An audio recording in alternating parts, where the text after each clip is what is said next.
আসসালামু আলাইকুম, welcome to খিচুড়িওয়ালি। আজকে করে দেখাবো আমাদের বাঙালিদের অন্যতম প্রিয় একটা খাবার খিচুড়ি। যেহেতু বাইরে অনেক বেশি বৃষ্টি হচ্ছে, তো বাঙালিদের কাছে বৃষ্টি মানে হচ্ছে প্লেট ভর্তি খিচুড়ি। ফ্রিজে কোনো গরু মাংস বা মাছ ছিল না দেখে চিন্তা করলাম ফ্রিজে যে সবজি আছে সেটা দিয়ে সবজি খিচুড়ি রেঁধে ফেলি। এখানে 2.5 কাপ পরিমাণ চাল এবং 1 কাপ পরিমাণ মুসুর ডাল নিয়েছি, 1 কাপ পরিমাণ নিয়েছি মুগ ডাল এবং ফ্রিজে এই সবজিগুলো ছিল। প্যানে এখন দিয়ে দিচ্ছি আমি 1.5 চা চামচ পরিমাণ সরিষা তেল।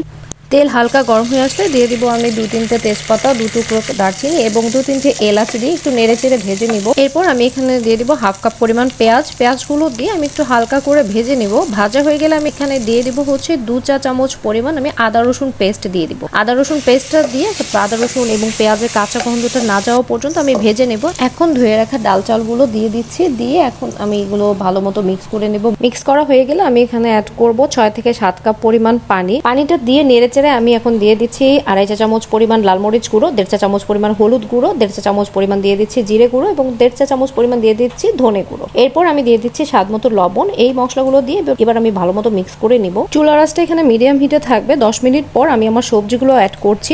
আমি এখানে সবজি দিয়েছি মিষ্টি কুমড়া, ফুলকপি, বরবটি এবং আলু। আমার বারান্দায় কিছু পুঁই শাক হয়েছে, চুরিতে পুঁই শাক দিব, জন্য পুঁই শাক ছিঁড়ে নিচ্ছি। দেখতেই পাচ্ছেন বাইরে অনেক বৃষ্টি হচ্ছে, তো আমি একটু পুঁই শাক ছিঁড়ে নিচ্ছি আমার খিচুড়ির সাথে দেওয়ার জন্য। 20 থেকে 30 মিনিট পর আমি খিচুড়ির মধ্যে অ্যাড করব 7 থেকে 8টা কাঁচামরিচ। যেহেতু আমি ঝাল খাই, এখানে আমি মরিচটা বেশি দিয়েছি। 20 থেকে 30 মিনিটের মধ্যে মোটামুটি সবজিগুলো সিদ্ধ হয়ে যাবে। আমি এখন এর মধ্যে দিয়ে দিচ্ছি আমি পুঁই শাকগুলো অ্যাড করছি। পুঁই শাকটা আমি দিয়ে একটু ভালো মতো নেড়ে চেড়ে দিব। পুঁই শাক সিদ্ধ হতে বেশি সময় লাগে না, 10 মিনিটের মধ্যে মোটামুটি পুঁই শাকটা সিদ্ধ হয়ে যাবে। এখন নামানোর আগে আমি দিয়ে দিচ্ছি 1/2 চা চামচ পরিমাণ গরম মশলা দিয়ে দিচ্ছি। এখন এখানে কুচি করে রাখা ধনে পাতা। খিচুড়ি রান্নার ক্ষেত্রে অবশ্যই ধনে পাতাটা দিবেন। আর এটা যেহেতু সবজি খিচুড়ি করেছি, আমি এটা একটু মাখা মাখা করে রান্না করেছি। ফোড়ন রেডি করছি। ফোড়নের জন্য আমি এখানে সরিষা তেলের মধ্যে 6 থেকে 7টা শুকনো মরিচ, রসুন এবং পেঁয়াজ কুচি দিয়ে ভালো মতো ভেজে নেব। পেঁয়াজ রসুনটা খেয়াল রাখবেন, একদম কালো করে পুড়ে ফেলবেন না, তাহলে তরকারি বা খিচুড়ির টেস্টটা হচ্ছে তেতো হয়ে যাবে। তো আমি ফোড়নটা দিয়ে দিচ্ছি। খিচুড়ির ক্ষেত্রে অবশ্যই ফোড়নটা দেবেন এবং ফোড়নটা সরিষার তেল দিয়ে দেওয়া ট্রাই করবেন। সরিষার তেলটা দেওয়ার কারণে খিচুড়ির টেস্টটা আরো ইনহ্যান্স হবে। তো আমার খিচুড়ি রান্না ডান। এটা আমার খিচুড়ির ফাইনাল লুক। আশা করছি খেতে অনেক ভালো হবে। ফাইনাল লুকটা এবং কালারটা অনেক ভালো এসেছে। তো আপনারা ট্রাই করে আমাকে জানাবেন কেমন হলো। আমি আপনাদেরকে কিছু টিপস বলে দিই।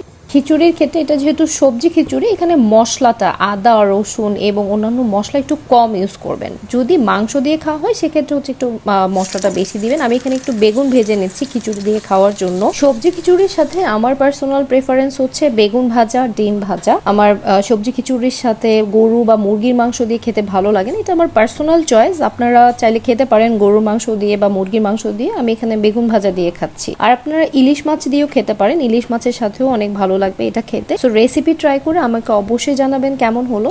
Thanks for watching.